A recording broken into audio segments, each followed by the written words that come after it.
家己有一间庙，当初伫咧整修的时阵，捌请画家林玉山来画壁画，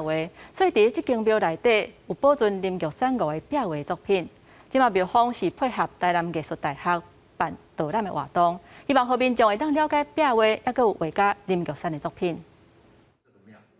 向大家绍介作品的背景，家己是已经苏龙寺内底，佮保存着国宝大师林玉山的5道壁画，这嘛是林玉山伫宗教建筑空间唯一的单壁画作品。到民国104年11月16日，林波庭这个副院长甲嘉义市文化局陪同来庙里头，才确认这5百道确实是林玉山湿壁画的它的真迹。家己市文化局配合国际日，特别伫市内举办相关国际导览活动。文化局指出，单壁画看会到林玉山的功夫，希望民众透过导览来欣赏珍贵的作品。壁刀咧施作的时阵爱抹一张石花，利用这个石花，即要打过未打的时阵这个时间点来作画。因为伊这个画若画起了后，就袂当来修改，所以